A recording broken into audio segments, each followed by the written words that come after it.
പ്രിയമുള്ള സഖാക്കളെ, സുഹൃത്തുക്കളെ, രണ്ട് നൂറ്റാണ്ടിലേറെ കാലം സാമ്രാജ്യത്വ നുഖത്തിൻ കീഴിൽ അമർന്നു കിടന്നിരുന്ന ഇന്ത്യൻ ജനത സ്വാതന്ത്ര്യത്തിനു വേണ്ടി നടത്തിയ ഒട്ടേറെ പോരാട്ടങ്ങളുണ്ട് നമ്മുടെ രാജ്യത്ത്. 1857 ഒന്നാം സ്വാതന്ത്ര്യ സമരത്തിന് മുൻപ് തന്നെ സന്താളുകളും മുണ്ടകളും അടങ്ങുന്ന ആദിവാസി സമൂഹം നടത്തിയ പ്രക്ഷോഭങ്ങൾ, പിന്നീട് 1857 ഒന്നാം സ്വാതന്ത്ര്യ സമരം, അതിനുശേഷമുള്ള ഇന്ത്യൻ നാഷണൽ കോൺഗ്രസിന്റെ രൂപീകരണം, അതിനെ തുടർന്ന് നടന്ന ഒട്ടേറെ പ്രക്ഷോഭങ്ങൾ, ജാലിയൻവാലാബാഗ് പോലുള്ള രണോത്സുകമായ സമരങ്ങൾ, ഭഗത് സിംഗിന്റെ ധീര രക്തസാക്ഷിത്വം, സൂര്യസെന്നിന്റെയും കൽപ്പനാദത്തിന്റെയും നേതൃത്വത്തിൽ നടന്നിട്ടുള്ള ഒട്ടേറെ പ്രക്ഷോഭങ്ങൾ, INA രൂപീകരണം, ഏറ്റവും അവസാനത്തെ ധീരോദാത്തമായ സമരത്തിന്റെ ദിനമാണ് ഓഗസ്റ്റ് 9 ക്വിറ്റ് ഇന്ത്യ ദിനം. ബ്രിട്ടീഷുകാരോട് നാടുവിടാൻ ആജ്ഞാപിക്കുകയും പ്രവർത്തിക്കുക അല്ലെങ്കിൽ മരിക്കുക എന്ന ആഹ്വാനം ഇന്ത്യൻ ജനങ്ങൾക്ക് നൽകിക്കൊണ്ട് ബ്രിട്ടീഷുകാരുടെ അധിനിവേശം അവസാനിപ്പിക്കാൻ വേണ്ടി നടത്തിയ ആ ഉജ്ജ്വലമായ സമരത്തിന്റെ ഓർമ്മ പുതുക്കുന്ന ദിവസമാണിന്ന്. ക്വിറ്റ് ഇന്ത്യ ദിനത്തിൽ ബഹുരാഷ്ട്ര കുത്തകകൾ ഇന്ത്യ വിടുക, വർഗീയതയെ ചെറുക്കുക എന്ന വിഷയവുമായി ബന്ധപ്പെട്ട് സംസാരിക്കുമ്പോൾ സ്വാതന്ത്ര്യത്തിന് ശേഷം നമ്മുടെ രാജ്യം കെട്ടിപ്പടുക്കുന്നതിന് വേണ്ടി രൂപീകരിച്ചിരുന്ന ഭരണഘടനയും അതുമായി ബന്ധപ്പെട്ട് ഉയർന്നു വന്നിരുന്ന നിയമവ്യവസ്ഥയുമെല്ലാം തകർക്കപ്പെട്ടുകൊണ്ടിരിക്കുന്ന ഒരു പശ്ചാത്തലത്തിലാണ് ഓഗസ്റ്റ് 9 ഇന്ന് കടന്നു വരുന്നത്. നിക്കോളായ് ഗ്രോസിനി പറഞ്ഞതുപോലെ അസമന്തം നാട്ടു നടപ്പാക്കിയ രാജ്യം എന്ന് പറയുന്ന ചീത്തപ്പേര് ഇന്ത്യക്ക് മേൽ ചാർത്തപ്പെട്ടിരിക്കുന്ന ഒരു പശ്ചാത്തലത്തിലാണ് ഈ ഓഗസ്റ്റ് 9 രാജ്യത്തെ ദേശാഭിമാന ശക്തികൾ ആ ദിനത്തിന്റെ ഓർമ്മ പുതുക്കുന്നത്. സ്വതന്ത്ര ഇന്ത്യ കരുപിടിപ്പിച്ചിരുന്ന ഏതൊക്കെ ഒരു സ്വതന്ത്ര ജനാധിപത്യ മതേതര റിപ്പബ്ലിക് എന്ന് പറയുന്ന ആ സങ്കല്പത്തെ തന്നെ അട്ടിമറിക്കുകയും രാജ്യം ഏതാണ്ട് ഫിനാൻസ് മൂലധനത്തിന്റെ തേരോട്ടത്തിന് തുറന്നു കൊടുക്കുകയും ദേശീയ രാഷ്ട്രത്തിന്റെ നിലനിൽപ്പിന് ആധാരമായി പടുത്തുയർത്തിയിരുന്ന നിയമങ്ങൾ ഓരോന്നോരോന്നായി പൊളിച്ചെഴുതുകയും രാജ്യത്തിന്റെ സുരക്ഷാ കവചങ്ങൾ ഓരോന്നോരോന്നായി പൊളിച്ചെഴുതുകയും ഫിനാൻസ് മൂലധനത്തിന്റെയും വർഗീയതയുടെയും തേരോട്ടം രാജ്യത്ത് നിർബാധം നടന്നുകൊണ്ടിരിക്കുന്ന ഒരു സമയത്താണ് ബഹുരാഷ്ട്ര കുത്തകൾ ഇന്ത്യ വിടുക എന്ന് പറയുന്നൊരു മുദ്രാവാക്യം ഇന്ന് ഉയർത്തുന്നത് എന്തുകൊണ്ടും പ്രസക്തമായ ഒരു കാര്യമാണ്. ഇന്ത്യയുടെ ദേശീയ പ്രസ്ഥാനം ഇന്ത്യയുടെ സ്വാതന്ത്ര്യത്തിന് വേണ്ടി ജനങ്ങൾ നേതൃത്വം കൊടുത്തുകൊണ്ട് സമരം ചെയ്തുകൊണ്ടിരിക്കുന്ന സമയത്ത് വലിയ സ്വപ്നങ്ങളായിരുന്നു ഇന്ത്യൻ ജനതയ്ക്ക് മുന്നിൽ ദേശീയ പ്രസ്ഥാനത്തിന്റെ നേതാക്കന്മാർ മുന്നോട്ട് വെച്ചിരുന്നത്. രണ്ടാം വട്ടമേശ സമ്മേളനത്തിന് ലണ്ടനിലേക്ക് യാത്ര തിരിക്കുമ്പോൾ കപ്പലിൽ വെച്ച് ഗാന്ധിജിയോട് പത്രക്കാർ ചോദിച്ചു, അങ്ങ് എന്ത് തരം ഭരണഘടനയും കൊണ്ടാണ് ഇന്ത്യയിലേക്ക് തിരിച്ചു വരിക എന്ന് ചോദിച്ചപ്പോൾ മറുപടി, ഉള്ളവനും ഇല്ലാത്തവനും തമ്മിലുള്ള അന്തരമില്ലാത്ത ഒരു രാജ്യത്തിന് വേണ്ടിയുള്ള പോരാട്ടമാണ് എന്നായിരുന്നു. അതിനുശേഷം അദ്ദേഹം ഹരിജനിൽ അദ്ദേഹത്തിന്റെ പത്രത്തിൽ എഴുതി, ചാണകക്കൂനിയിൽ നിന്ന് ഏദൻ തോട്ടത്തിലേക്ക് എന്ന് പറയുന്ന ഒരു മഹാസ്വപ്നവും ദേശീയ പ്രസ്ഥാനം രാജ്യത്തിന് മുന്നിൽ വയ്ക്കുകയുണ്ടായി. 1947 ഓഗസ്റ്റ് 14 അർദ്ധരാത്രി വിധിയുമൊത്തുവിന്റെ മുഖാമുഖം എന്ന് പറയുന്ന തന്റെ സുപ്രസിദ്ധമായ പ്രസംഗത്തിൽ പണ്ഡിറ്റ് ജവഹർലാൽ നെഹ്റു ലോകം മുഴുവൻ ഇരുട്ടിൽ ആണ്ടുറങ്ങുമ്പോൾ ദുരിതങ്ങളുടെ മുൾപ്പടപ്പുകളിൽ നിന്ന് റോസാദളങ്ങൾ പറിച്ചെടുക്കാമെന്ന് പറയുന്ന മഹാസ്വപ്നമായിരുന്നു ഇന്ത്യക്ക് സമ്മാനിച്ചത്. പക്ഷേ സ്വാതന്ത്ര്യത്തിന്റെ 7 പതിറ്റാണ്ടുകൾ പിന്നിട്ട് നാം ഇന്ന് തിരിഞ്ഞു നോക്കുമ്പോൾ നാം നേടിയ ജനാധിപത്യ റിപ്പബ്ലിക് ഇന്ന് ഏറ്റവും വലിയ ഭീഷണി നേരിട്ടുകൊണ്ടിരിക്കുന്ന ഒരു സാഹചര്യമാണ് എന്ന് തർക്കമറ്റ സംഗതിയാണ്. ഭരണഘടനയുടെ അസ്ഥിവാരമിളക്കുന്ന തരത്തിലുള്ള പ്രവർത്തനങ്ങളാണ് രാജ്യത്തെമ്പാടും നടക്കുന്നത്. വ്യക്തികളെ മതത്തിന്റെ അടിസ്ഥാനത്തിൽ പൗരത്വം നിർണ്ണയിക്കുന്ന രൂപത്തിലുള്ള കാര്യങ്ങൾ നടക്കുന്നു. രാജ്യത്തിന്റെ സമസ്ത സമ്പത്തും നാടൻ വിദേശ കുത്തകകൾക്ക് തീരെഴുതി കൊടുക്കുന്ന ഭഗീരഥ യത്നത്തിലാണ് രാജ്യം ഭരിക്കുന്നത്. ടു ലെറ്റ് എന്ന് പറയുന്ന ബോർഡും തൂക്കിക്കൊണ്ടാണ് ലോകത്ത് മുഴുവൻ തന്നെ പറന്നു നടക്കുകയും ഭൂമിക്കടിയിൽ കിടക്കുന്ന ധാതു ഖനിജ സമ്പത്തുകൾ വരെ നാടൻ വിദേശ കുത്തകൾക്ക് കൊള്ളയടിക്കാൻ ബാങ്കിങ്ങും ഇൻഷുറൻസും ടെലികോമും ഏതൊക്കെ മേഖലകളുണ്ടോ അത് മുഴുവൻ തന്നെ അവസരം ഉണ്ടാക്കി കൊടുക്കുമ്പോഴാണ് വീണ്ടും ക്വിറ്റ് ഇന്ത്യ എന്ന് പറയുന്ന ബഹുരാഷ്ട്ര കുത്തകകൾ നാടുവിടുക എന്ന് പറയുന്നൊരു മുദ്രാവാക്യം നാം ഉയർത്തുന്നത്. 1951 അന്ന് ഇന്ത്യയിലെ ഏറ്റവും വലിയ സമ്പന്നൻ എന്ന് പറയാവുന്ന ടാറ്റയുടെ ആസ്തി 152 കോടി രൂപയായിരുന്നു. ബിർളയുടേത് 65 കോടിയായിരുന്നു. താപ്പറുടെ 9 കോടിയായിരുന്നു. സിംഘാനിയയ്ക്ക് 10 കോടി ആസ്തിയാണ് ഉണ്ടായത്. മൂന്നാം പഞ്ചവത്സര പദ്ധതി അവസാനിച്ച് കഴിഞ്ഞ 1965 എത്തിക്കഴിഞ്ഞപ്പോൾ ടാറ്റയുടെ ആസ്തി 418 കോടിയായി. 65 കോടിയിൽ നിന്ന് ബിർളയുടെ ആസ്തി 293 കോടിയായി. താപ്പറുടെ 9 കോടിയിൽ നിന്ന് 72 കോടിയായി വർദ്ധിച്ചു. സിംഘാനിയുടെ 10 കോടി 59 കോടിയായിട്ടാണ് വർദ്ധിച്ചത്. നമുക്കറിയാം, നമ്മുടെ രാജ്യത്തിന്റെ ചരിത്രത്തിൽ ഇന്ത്യയുടെ ബഹുരാഷ്ട്ര കുത്തകകളുടെ നാടുവിടുക എന്ന് പറയുന്ന മുദ്രാവാക്യം ഉയർത്തുമ്പോൾ ഇന്ത്യൻ സമ്പദ്ഘടനയിൽ, ഇന്ത്യൻ രാഷ്ട്രീയ മണ്ഡലത്തിൽ ഇത്രമാത്രം വിദേശ മൂലധനത്തിനും നാടൻ കുത്തക മൂലധനത്തിനും സ്വാധീനം എങ്ങനെ ഉണ്ടായി എന്ന ചരിത്രം കൂടി പരിശോധിച്ചെങ്കിൽ മാത്രമേ ഈ പ്രസക്തമായ മുദ്രാവാക്യത്തിന്റെ കാലിക പ്രസക്തി നമുക്ക് മനസ്സിലാവുകയുള്ളൂ. നമുക്കറിയാം, 1980 ശ്രീമതി ഇന്ദിരാഗാന്ധി ഇന്ത്യൻ പാർലമെന്റോ സ്വന്തം ക്യാബിനറ്റ് പോലും അറിയാതെയാണ് 5000 കോടി IMF-ൽ നിന്ന് കടമെടുക്കാൻ തീരുമാനിക്കുന്നത്. ആ കടമെടുക്കാൻ IMF-ഉം ലോകബാങ്കും പോലുള്ള സ്ഥാപനങ്ങളിൽ നിന്ന് കടമെടുക്കാൻ തീരുമാനിക്കുമ്പോൾ ആദ്യം അവർ പണം തരുന്നതിന് മുൻപ് നിബന്ധനകളാണ് നമുക്ക് തരിക.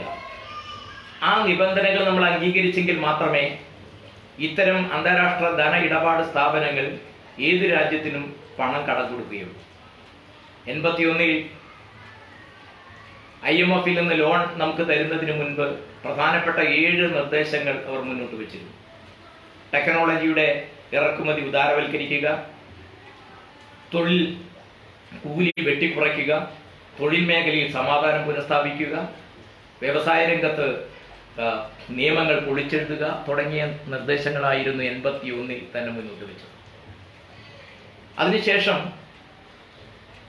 1985 ഈ 80 കാലഘട്ടം എന്ന് പറയുന്നത് രണ്ടാം ലോക മഹായുദ്ധത്തിന് ശേഷം ലോകത്തെ പുനഃസംഘടിപ്പിക്കുന്നതിന് വേണ്ടി അമേരിക്കയും സോവിയറ്റ് യൂണിയനും അടക്കമുള്ള രാഷ്ട്രങ്ങൾ പുതിയ ലോകക്രമം പടുത്തുയർത്താൻ വേണ്ടി പരിശ്രമിച്ചുകൊണ്ടിരുന്നപ്പോൾ അതിന്റെ ഭാഗമായി ബ്രട്ടൻ വുഡ് സഹോദരിമാർ എന്നറിയപ്പെടുന്ന ലോകബാങ്കും IMF-ഉം ഒക്കെ രൂപം കൊള്ളുകയുണ്ടായി. രണ്ടാം ലോക മഹായുദ്ധാനന്തരം ലോകത്തെ പുനർവാർക്കുന്നതിന് വേണ്ടിയുള്ള പരിശ്രമങ്ങൾ, മാർഷൽ പദ്ധതി പോലുള്ള പരിപാടികൾ അമേരിക്കയിൽ ഒക്കെ നടപ്പാക്കിയതിന്റെ പശ്ചാത്തലത്തിൽ ഏതാണ്ട് 1970 എത്തുമ്പോഴേക്കും ലോക സാമ്രാജ്യത്വ മൂലധനം വീണ്ടും പ്രതിസന്ധിയിൽ അകപ്പെട്ടു എന്നത് ചരിത്രം നമുക്കറിയാം. നോബൽ സമ്മാന ജേതാവായ ബ്രിട്ടീഷ് ധനശാസ്ത്രജ്ഞൻ ജോൺ ഹിക്സ് അദ്ദേഹം പറയുന്നുണ്ട്, 70-ഓടുകൂടി ഈ വികസനം, മുതലാളിത്തത്തിന്റെ പുതിയ വികസനം പ്രതിസന്ധിയിൽ അകപ്പെട്ടു എന്നാണ് അദ്ദേഹം പറഞ്ഞത്. ഇതിന്റെ അണുരണനങ്ങൾ സാർവദേശീയ രാഷ്ട്രീയ രംഗത്ത് മുഴുവൻ തന്നെ പ്രകടമായിട്ട് നമുക്ക് കാണാം. 1962 തന്നെ ഒരു പുതിയ കടം വാങ്ങൽ പദ്ധതി IMF-ഉം ലോകബാങ്കും രൂപം കൊടുക്കുന്നുണ്ട്. പ്രതിസന്ധി വീണ്ടും മൂർച്ഛിച്ചുകൊണ്ടിരുന്നപ്പോൾ 1967 അമേരിക്ക അവരുടെ പ്രതിസന്ധി പരിഹരിക്കാൻ യുദ്ധം നടത്താം എന്ന രൂപത്തിൽ അനപരീക്ഷണീയ സമാധാനം എന്ന പേരിൽ ഒരു നിയമം പാസാക്കുന്നുണ്ട്. തങ്ങളുടെ പ്രതിസന്ധി പരിഹരിക്കാൻ യുദ്ധമാകാം. 67 തന്നെയാണ് റിയോ ജനുവരിയിൽ നടന്ന ഒരു സമ്മേളനത്തിൽ ഡോളറിന് പകരം SDR സ്പെഷ്യൽ ഡ്രോയിങ് റൈറ്റ് എന്ന് പറയുന്ന ഒരു സംവിധാനം രൂപപ്പെടുത്താം എന്ന് തീരുമാനിക്കുന്നത്. പക്ഷെ അവിടെയും കൊണ്ട് നിന്നില്ല. 1971 ഓഗസ്റ്റ് 17 എത്തുമ്പോഴേക്കും അമേരിക്കൻ പ്രസിഡന്റ് നിക്സന് സ്വർണം ഡോളർ വിനിമയത്തിൽ നിന്ന് ഏകപക്ഷീയമായി പിന്മാറേണ്ടി വന്നു. തുടർന്ന് 1978 IMFന്റെ നിയമം ചാർട്ടർ ഭേദഗതി ചെയ്തു. സ്വർണത്തിന് ഔപചാരികമായ വില നിർണ്ണയിക്കേണ്ട എന്ന് പറയുന്ന തീരുമാനമെത്തി. മുതലാളിത്തത്തിന് പഴയ പോലെ മുന്നോട്ട് പോകാൻ കഴിയില്ല എന്നറിയുന്നതോടുകൂടിയാണ് 1980-കളിൽ നാം ഇന്ന് കാണുന്ന തരത്തിലുള്ള ആഗോളവൽക്കരണ LPG എന്ന് പറയുന്ന സംവിധാനത്തിന് തുടക്കം കുറിക്കുന്നത്. അതിന് മുന്നോടിയായിട്ടാണ് 1981 വില്യം ക്ലോസൺ എന്ന് പറയുന്ന ഒരാള് ലോകബാങ്കിന്റെ പ്രസിഡന്റായി വരുന്നത്. മറ്റുള്ളവരുടെ സമ്പത്ത് കൊണ്ട് ലാഭം എങ്ങനെ ഉണ്ടാക്കാം എന്ന് പറയുന്ന റെന്റ് സീക്കിംഗ് എന്ന് പറയുന്ന ഒരു പുതിയ സിദ്ധാന്തത്തിന്റെ ആ സിദ്ധാന്തം അനുസരിച്ചു കൊണ്ടുള്ള പുസ്തകങ്ങൾ രചിച്ചിരുന്ന ആളുകൾ IMFന്റെയും ലോകബാങ്കിന്റെയും മുഖ്യ സാരഥികളായി മാറുകയാണ്. ഇതുമായി ബന്ധപ്പെട്ടുകൊണ്ട് വാഷിംഗ്ടൺ കോൺഷ്യസ്നസ് എന്ന് പറയുന്ന രൂപത്തിലുള്ള നടപടിക്രമങ്ങൾ മൂന്നാം ലോക രാജ്യങ്ങളുടെ മേൽ കെട്ടിയേൽപ്പിക്കുന്ന നടപടികൾ ഉണ്ടായി. നമ്മുടെ രാജ്യത്തും 1991 ജൂൺ 24 നടപ്പാക്കുന്ന പുത്തൻ സാമ്പത്തിക നയം എന്ന് നാം അറിയപ്പെടുന്ന സംവിധാനങ്ങൾ വരുന്നതോടുകൂടിയാണ് സ്വതന്ത്ര ഇന്ത്യ കരുപിടിപ്പിച്ചിരുന്ന രാജ്യത്തിന്റെ സുരക്ഷാ കവചങ്ങൾ ഓരോന്നോരോന്നായി പൊളിച്ചു മാറ്റുന്ന പ്രക്രിയക്ക് തുടക്കം കുറിച്ചത്. 2014 ശേഷം അത് അതിതീവ്രമായ രൂപത്തിൽ നടപ്പാക്കുന്ന ഒരു നടപടിയാണ് നമ്മൾ കണ്ടത്. ഏതാണ്ട് എല്ലാ മേഖലകളും പൊളിച്ച് മാറ്റുകയാണ്. അതുകൊണ്ട് തന്നെ ഈ മുദ്രാവാക്യത്തിന്റെ കാലിക പ്രസക്തിയുമായി ബന്ധപ്പെട്ടുകൊണ്ട് 1-2 പ്രധാനപ്പെട്ട വിഷയങ്ങൾ സൂചിപ്പിക്കാനാണ് ഞാൻ ആഗ്രഹിക്കുന്നത്. ഇപ്പൊ നേരത്തെ പറഞ്ഞ ടാറ്റയും ബിർളയൊന്നുമല്ല ഇന്ത്യയിലെ ഇപ്പോൾ ഏറ്റവും വലിയ കോടീശ്വരന്മാർ. അത് അംബാനിയും അദാനിയും പോലുള്ള പുതിയ തരം പണക്കാരാണ്. ഈ പുതിയ തരം പണക്കാർ എങ്ങനെയാണ് നമ്മുടെ രാജ്യത്തേക്ക് വന്നത് എന്നുകൂടി നമ്മൾ പരിശോധിക്കണം. 1950-കളിൽ ധീരുഭായ് അംബാനി എന്ന് പറയുന്ന ആ വ്യക്തി അങ്ങ് യമനിൽ ഒരു സാധാരണ ജീവനക്കാരനായി ഒരു സ്കൂൾ അധ്യാപകന്റെ മകനായി അദ്ദേഹം വിദേശത്ത് പോയി അവിടെ നിൽക്കുകയായിരുന്നു. അതിനുശേഷം അദ്ദേഹം ഒരു പെട്രോൾ പമ്പിലെ ജീവനക്കാരനായിരുന്നു. അതിനുശേഷം അദ്ദേഹം അംബാനി ചില ചില്ലറ വ്യാപാരങ്ങളും വ്യവസായങ്ങളും ഒക്കെ തുടങ്ങിയാണ് അദ്ദേഹത്തിന്റെ ആരംഭം കുറിക്കുന്നത്. ഇന്നിപ്പോ അദ്ദേഹത്തിന്റെ മൂത്ത മകൻ മുകേഷ് അംബാനി ലോകത്തെ ഏറ്റവും വലിയ ശതകോടീശ്വരന്മാരുടെ 5ാം സ്ഥാനത്തേക്ക് എത്തിയിരിക്കുകയാണ്. ഇത്രമാത്രം സമ്പത്ത് എങ്ങനെയാണ് ധീരുഭായ് അംബാനി സ്വരുക്കൂട്ടിയെടുത്തത് എന്നതിനെ കുറിച്ച് പരാമർശിക്കുന്ന ഒരു പുസ്തകം ഓസ്ട്രേലിയയിലെ ഒരു പത്രപ്രവർത്തകൻ ഹൊമേഷ് മക്ഡൊണാൾഡ് എന്ന് പറയുന്ന ഒരു പത്രപ്രവർത്തകൻ ദ പോളിസ്റ്റർ പ്രിൻസ് എന്ന പേരിൽ ഒരു പുസ്തകം രചിച്ചിരുന്നു. ആ പുസ്തകം ഇറങ്ങി എന്ന് പറയുന്ന ഒരു വാർത്ത മാത്രമാണ് നമ്മൾ കേട്ടത്. അതിന്റെ ഒറ്റ കോപ്പി പോലും നമ്മുടെ രാജ്യത്ത് ലഭ്യമല്ലാത്ത രൂപത്തിൽ ആ വാർത്ത പ്രസിദ്ധീകരിച്ചിരുന്ന പത്രം പോലും കണ്ടുകെട്ടുന്ന ഒരു സ്ഥിതിയുണ്ടായി. സർക്കാർ ഖജനാവുകൾ, നിയമങ്ങൾ, ഭരണകൂട സ്വാധീനം എങ്ങനെയാണ് മുകേഷ് അംബാനി, ധീരുഭായ് അംബാനി എന്ന് പറയുന്ന സമ്പന്നനെ സൃഷ്ടിച്ചെടുത്തത്, അതിന്റെ ഉള്ളറ രഹസ്യങ്ങൾ വിശദീകരിക്കുന്ന ഒന്നായിരുന്നു ഈ പോളിസ്റ്റർ പ്രിൻസ് എന്ന് പറയുന്ന പുസ്തകം. നമുക്ക് എവിടെയും അത് ലഭ്യമല്ല ഇന്നും. അതിനുശേഷം ഏതാണ്ട് അതിന്റെ ഉള്ളടക്കത്തോടു കൂടിയ ഒരു പുസ്തകം ഗ്യാസ് വാർസ് എന്ന് പറയുന്ന പേരിൽ EPWന്റെ എഡിറ്ററായിരുന്ന പരഞ്ജയ് ഗുഹ തക്കൂർത്ത ഒരു പുസ്തകം എഴുതി. ആ പുസ്തകം അതിനെതിരായി വലിയ കേസുകൾ വന്നു. അദ്ദേഹത്തിന് അതിന്റെ എഡിറ്റർ സ്ഥാനം വരെ രാജിവെച്ച് പോകേണ്ടി വന്ന വർത്തമാന സ്ഥിതിയും നമുക്ക് കാണാം. ഇന്ത്യയിലെ ഏറ്റവും വലിയ സമ്പന്നൻ എങ്ങനെയാണ് നമ്മുടെ രാജ്യത്ത് ഏറ്റവും വലിയ സമ്പന്നനായി വളർന്നു വന്നത് എന്നതിന്റെ ചരിത്രം വിശദീകരിക്കുന്നത് ഇന്ത്യൻ ജനങ്ങൾക്ക് ജനാധിപത്യ രാഷ്ട്രത്തിൽ അറിയാനുള്ള അവകാശങ്ങൾ പോലും അത് ഒരു നിരോധനം ഏർപ്പെടുത്താതെ തന്നെ നമുക്ക് ആ അവസരം ലഭിച്ചില്ല എന്ന കാര്യം നാം മനസ്സിലാക്കണം. രണ്ടാമത്തെ ഒരാൾ 1980 ഒരു ഡിഗ്രി പോലും ഇല്ലാതെ ഗുജറാത്തിൽ നിന്ന് ബോംബെയിലേക്ക് കള്ളവണ്ടി കയറി വന്ന ഒരു ചെറുപ്പക്കാരനായിരുന്നു ഗൗതം അദാനി. അദ്ദേഹം ബോംബെയിൽ വന്ന് കിർലോസ്കർ എന്ന് പറയുന്ന ഒരു സ്ഥാപനത്തിലെ ഒരു കല്ലര തൊഴിലാളിയായാണ് അദ്ദേഹത്തിന്റെ ജീവിതം ആരംഭിക്കുന്നത്. ആ കല്ലര തൊഴിലാളിയായി ജീവിതം ആരംഭിച്ച ഗൗതം അദാനി ഗുജറാത്തിൽ BJP അധികാരത്തിൽ വന്നപ്പോൾ അദ്ദേഹം തിരിച്ച് ഗുജറാത്തിൽ പോയതിനു ശേഷം പിന്നീട് നാം കാണുന്ന വളർച്ച നമുക്ക് പോലും അത്ഭുതമുണ്ടാക്കുന്ന തരത്തിലുള്ള വളർച്ചയാണ്. BJP അധികാരത്തിൽ വന്നപ്പോൾ 7583 ഹെക്ടർ ഭൂമി തന്ത്രപ്രാധാന്യം അറിയിക്കുന്ന ഇന്ന് അദ്ദേഹത്തിന്റെ മുണ്ട്ര തുറമുഖം ഇരിക്കുന്ന പ്രദേശത്ത് ചുളുവിലയ്ക്ക് അദ്ദേഹത്തിന് കൊടുത്തു. ആ ഭൂമി അദ്ദേഹം IOC പോലുള്ള കേന്ദ്ര സർക്കാരിന്റെ തന്നെ, SBI പോലുള്ള കേന്ദ്ര സർക്കാരിന്റെ സ്ഥാപനങ്ങൾക്ക് തന്നെ ലക്ഷക്കണക്കിന് രൂപയ്ക്ക് വിറ്റ് പണം സമ്പാദിച്ചു. അതിനുശേഷം വീണ്ടും 1200 ഹെക്ടർ ഭൂമി കൂടി അദ്ദേഹത്തിന് കൊടുത്തു. ഇതെല്ലാം വിറ്റ് അദ്ദേഹം വലിയ പൈസ ഉണ്ടാക്കി. 15 വർഷം മോഡി ഗുജറാത്തിലെ മുഖ്യമന്ത്രി ആയിരുന്ന സമയത്ത് ഏതാണ്ട് 3743 കോടി ആസ്തിയുള്ള ഒരാളായി അദാനി മാറി. ഏതാണ്ട് ഈ സമയത്താണ് 2013 ഗോവയിൽ വെച്ച് BJPയുടെ അടുത്ത പ്രധാനമന്ത്രി സ്ഥാനാർത്ഥിയാണ് മോഡി എന്ന് പറയുന്ന ഒരു പ്രഖ്യാപനം നടത്തുന്നത്.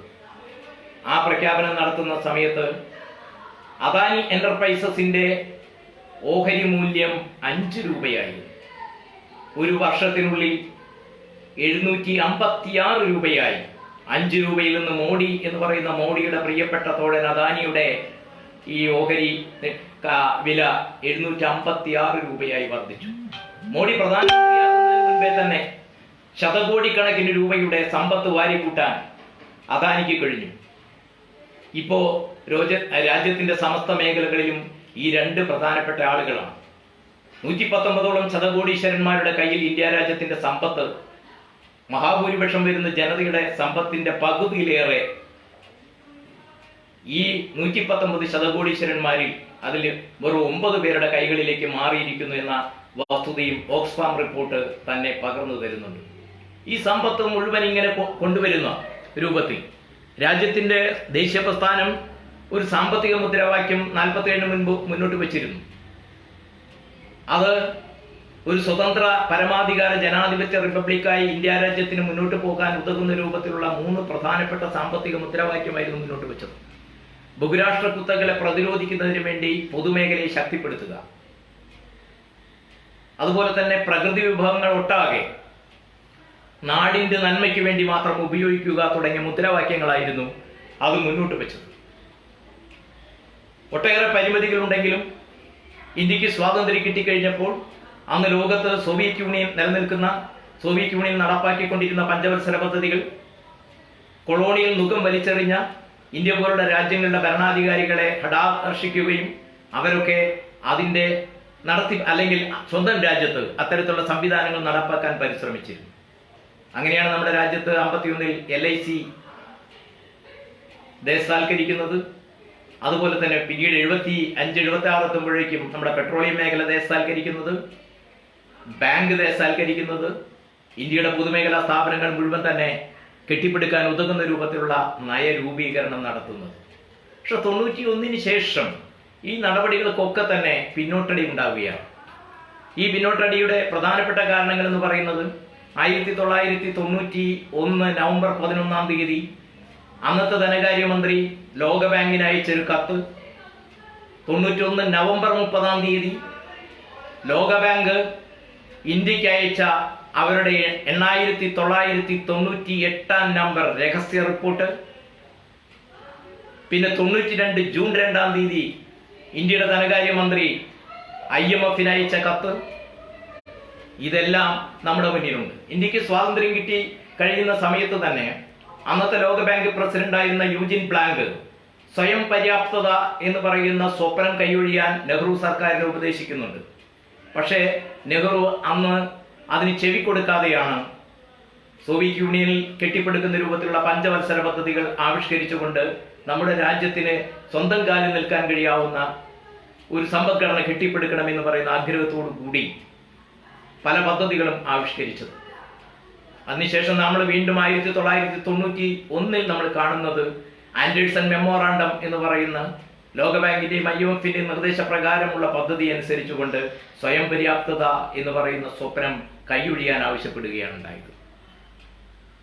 അത് ആ നടപടികൾ നെഹ്റു തള്ളിക്കളഞ്ഞതും സ്വന്തം കാലിൽ നിൽക്കാൻ പരിശ്രമിച്ചതുമായ എല്ലാ നടപടിക്രമങ്ങളെയും കൈയൊഴിഞ്ഞുകൊണ്ടുള്ള ഒരു നയസമീപനങ്ങളാണ് 91 മുതൽ നമ്മുടെ രാജ്യത്ത് നടപ്പാക്കുന്നതും ഇന്ന് അതിന്റെ ഭീകരരൂപം നമ്മൾ കാണുന്നു. ഈ അടുത്ത് കാനഡ ആസ്ഥാനമായി പ്രവർത്തിക്കുന്ന ഫ്രേസിയർ എന്ന് പറയുന്ന ഒരു സംഘടന ലോകത്തെ രാജ്യങ്ങളിലെ സാമ്പത്തിക സ്വാതന്ത്ര്യത്തെക്കുറിച്ച് ഒരു പഠനം നടത്തിയിരുന്നു. ആ പഠനത്തിൽ പറയുന്ന 144 രാജ്യങ്ങളിൽ നമ്മുടെ രാജ്യത്തിന് 111 സ്ഥാനമാണ്. സാമ്പത്തിക സ്വാതന്ത്ര്യം നഷ്ടപ്പെട്ടുകൊണ്ടിരിക്കുന്ന ഒരു അവസ്ഥയിലാണ് നമ്മുടെ രാജ്യം. 5 ട്രില്യൺ സമ്പദ്ഘടനയുള്ള രാജ്യമായി നമ്മുടെ രാജ്യത്തെ മാറ്റും എന്നൊരു ഭാഗത്ത് ഭരണാധികാരികൾ കൊട്ടിഘോഷിച്ചുകൊണ്ടിരിക്കുമ്പോൾ മഹാഭൂരിപക്ഷം വരുന്ന ദരിദ്ര നാരായണന്മാർ ദുരിതക്കയങ്ങളിലാണ് ആണ്ടുകിടക്കുന്നത് എന്ന് വർത്തമാന ഇന്ത്യയുടെ ഒരു ചരിത്രമാണ് എന്ന് നമുക്ക് വ്യക്തമാണ്. അതുകൊണ്ടാണ് 1ാം UPA സർക്കാർ നിയോഗിച്ചിരുന്ന അർജുൻ സൻദ കമ്മിറ്റി 20 രൂപയെ താഴെ വരുമാനം കൊണ്ട് ജീവിക്കുന്ന 83,64,00,000 ജനങ്ങൾ ഈ സ്വാതന്ത്ര്യത്തിന്റെ 7 പതിറ്റാണ്ട് കഴിഞ്ഞിട്ടും നമ്മുടെ രാജ്യത്ത് ജീവിക്കുന്നു എന്ന് പറയുന്ന നഗ്ന യാഥാർത്ഥ്യം. ഈ സംഭവങ്ങൾ ഉണ്ടാകുമ്പോൾ ഇതിന് എന്തെങ്കിലും ഒരു പരിഹാരം കണ്ടെത്തുന്ന ഒരു പരിശ്രമമല്ല നടത്തുന്നത്. മറുഭാഗത്ത് ട്രിക്കിൾ ഡൗൺ എന്ന് പറയുന്ന ഇന്ന് ഈ നിയോ കൊളോണിയൽ സമ്പദ് ശാസ്ത്രജ്ഞന്മാർ കെട്ടിപ്പടുക്കുന്ന അവരെല്ലാം അത് കൈയൊഴിഞ്ഞുകൊണ്ടിരിക്കുകയാണ്. ആ കൈയൊഴിഞ്ഞുകൊണ്ടിരിക്കുന്ന സമയത്ത് പോലും നമ്മുടെ രാജ്യത്ത് അതാണ് നടപ്പാക്കാൻ പരിശ്രമിക്കുന്നത്. നമുക്ക് നോക്കാം, ഇന്ത്യ രാജ്യത്ത് ഇപ്പൊ BPCL എന്ന് പറയുന്ന പൊതുമേഖലാ സ്ഥാപനം അതിന് വിറ്റഴിക്കാൻ പോവുകയാണ്. 7,152 കോടി രൂപയോളം കഴിഞ്ഞ തവണ ലാഭമാക്കി കൊടുത്തതാണ്. 34,470 കോടിയോളം നീക്കിയിരിപ്പ് മൂലധനമുള്ള റിസർവ് മൂലധനമുള്ള ഒരു സ്ഥാപനമാണ്. ഇതെങ്ങനെയാണ് നമ്മുടെ രാജ്യത്തുണ്ടായത്? 1971 ഇന്ത്യ പാക് യുദ്ധം നടക്കുന്ന സമയത്ത് നമ്മുടെ രാജ്യത്തെ പെട്രോളിയം ഉൽപ്പന്നങ്ങൾ മുഴുവൻ വിതരണം ചെയ്യുന്നത് 3 വിദേശ കമ്പനികളായിരുന്നു. എസോ, കാൽടെക്സ്, ബർമാഷെൽ. അന്ന് പട്ടാളക്കാർക്ക് പെട്രോളിയം ഉൽപ്പന്നങ്ങൾ വിതരണം ചെയ്യാൻ മടിക്കുകയാണ് ഈ വിദേശ കമ്പനികൾ ചെയ്തത്. ഇതുമായി ബന്ധപ്പെട്ടുകൊണ്ടാണ് 76, 77 കാലഘട്ടത്തിൽ ഇന്ദിരാഗാന്ധി ഈ എസോയെയും കാൽടെക്സിനെയും ബർമാഷെലിനെയും ഏറ്റെടുത്ത് സ്വകാര്യവൽക്കരിക്കുകയും 77 BPCL എന്ന് പറയുന്ന സ്ഥാപനം നിലവിൽ വന്നത്. ലക്ഷക്കണക്കിന് ആളുകൾ ജോലി ചെയ്യുന്നു.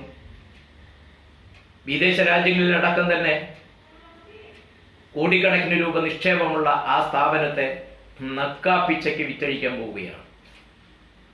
ഇന്ത്യ പാക് യുദ്ധകാലത്ത് പട്ടാളക്കാർക്ക് പെട്രോളിയം ഉൽപ്പന്നങ്ങൾ വിതരണം ചെയ്യാതിരുന്ന പശ്ചാത്തലത്തിൽ വിദേശ കമ്പനികൾ ഏറ്റെടുത്ത് ദേശസാൽക്കരിച്ച ഒരു സ്ഥാപനത്തെ ദേശസ്നേഹത്തിന്റെ മേലങ്കേണിഞ്ഞിരിക്കുന്ന വിഭാഗങ്ങൾ വിദേശ കുത്തകൾക്ക് കൊടുക്കുന്നതിന്റെ ഒരു ഉദാഹരണമാണ്.